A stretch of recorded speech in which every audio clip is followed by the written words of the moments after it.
PS Andry 11ാമത് അനുസ്മരണം നടത്തി. Chalissery main road സെന്ററിൽ CPIM തൃത്താല ഏരിയ കമ്മിറ്റിയുടെ നേതൃത്വത്തിൽ നടന്ന അനുസ്മരണം CPIM തൃശൂർ ജില്ലാ കമ്മിറ്റി അംഗം T ശശിധരൻ ഉദ്ഘാടനം ചെയ്തു. ഒരു കമ്മ്യൂണിസ്റ്റുകാരൻ എങ്ങനെയായിരിക്കണമെന്നതിന്റെ മാതൃകയാണ് PS ആൻഡ്രി. അനുജൻ, സഹോദരൻ, ജ്യേഷ്ഠൻ, സഹപ്രവർത്തകൻ എന്നിങ്ങനെ ഗ്രാമത്തിലെ എല്ലാവർക്കും സുപരിചിതനായ നേതാവായിരുന്നെന്ന് PS ആൻഡ്രി എന്ന് T ശശിധരൻ പറഞ്ഞു. Thrithala area committee secretary TP Muhammad master അധ്യക്ഷനായി. ജില്ലാ കമ്മിറ്റി അംഗങ്ങളായ VK ചന്ദ്രൻ, PN മോഹനൻ, നേതാക്കളായ TP Kunjunni, KP Sreenivasan, MK Pradeep, PR Kunjunni എന്നിവർ സംസാരിച്ചു. LC സെക്രട്ടറി വിജയമ്മ ടീച്ചർ സ്വാഗതവും TM കുഞ്ഞുകുട്ടൻ നന്ദിയും പറഞ്ഞു.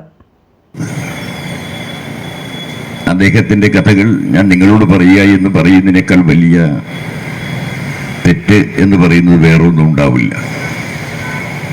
നിങ്ങൾക്ക് ഏറ്റവും സുപരിചിതനായ, നിങ്ങളുടെ ഇടയിൽ പ്രവർത്തിച്ചിരുന്ന നിങ്ങളുടെ നേതാവും നിങ്ങളുടെ സഹപ്രവർത്തകനും നിങ്ങളുടെ അനുജനും ജ്യേഷ്ഠനും, അങ്ങനെയാണല്ലോ കമ്മ്യൂണിസ്റ്റുകാരെന്ന് പറയുന്നത്. അങ്ങനെയാവണം. എങ്ങനെയാണ് ഒരു കമ്മ്യൂണിസ്റ്റ് എങ്ങനെയാകണം? How to become a good communist.